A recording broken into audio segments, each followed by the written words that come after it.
എൻ്റെ പ്രിയപ്പെട്ടവരെ, ലോകം പ്രത്യാശയോടെ കാത്തിരിക്കുന്നത് ആരെയാണ്? അത് നമുക്ക് ധ്യാനിക്കാം. പരിശുദ്ധ ബൈബിളിലെ പഴയ നിയമവും പുതിയ നിയമവും ഒരുപോലെ കാത്തിരിക്കുന്ന പരമമായ പ്രതീക്ഷ സകല ലോകത്തെയും ഭരിക്കാൻ പോകുന്ന രാജാവും ലോകരക്ഷകനുമായ യേശുക്രിസ്തുവിൻ്റെ മഹത്വത്തിലുള്ള വീണ്ടുമുള്ള വരവാണ്. എല്ലാവരും ആ വീണ്ടുമുള്ള വരവിനെ പ്രത്യാശയോടെയാണ് കാത്തിരിക്കുന്നത്. ആ പ്രത്യാശ യേശുക്രിസ്തുവാണ്.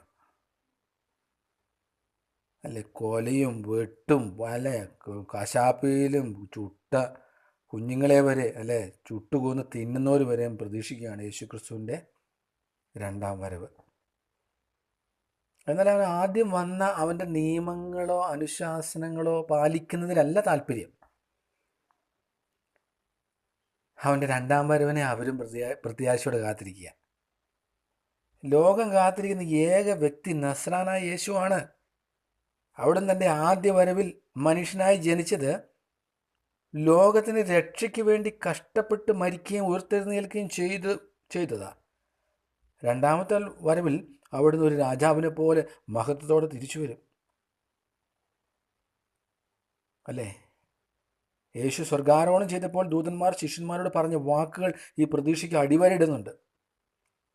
ആ വചനം ഇങ്ങനെയാണ്. അത് അപ്പോസ്തല പ്രവൃത്തിയിൽ 1:11. നിങ്ങളെ വിട്ട് സ്വർഗത്തിലേക്ക് പോയ ഈ യേശുവിനെ അവൻ സ്വർഗത്തിലേക്ക് പോകുന്നത് നിങ്ങൾ കണ്ടതുപോലെ തന്നെ അവൻ വീണ്ടും വരും. ഈ രണ്ടാം വരവ് സംഭവിക്കുമ്പോൾ ചില അടിസ്ഥാന കാര്യങ്ങളുടെ ഉണ്ട്. ഒന്ന്, വിശ്വാസികളുടെ ഉയർപ്പാണ്.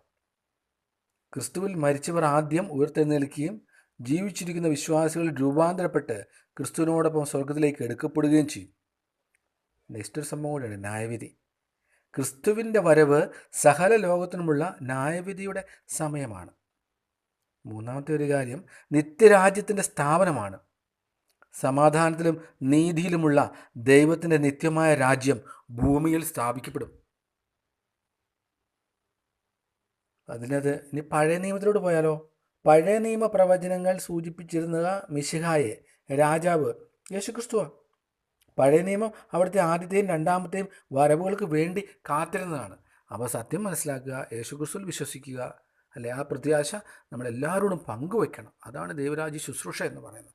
അതുകൊണ്ട് എല്ലാവരും സബ്സ്ക്രൈബ് ചെയ്യണം, ഷെയർ ചെയ്യണം, കർത്താവിൻ്റെ ശുശ്രൂഷയിൽ പങ്കാളികളാണ്. നന്ദി.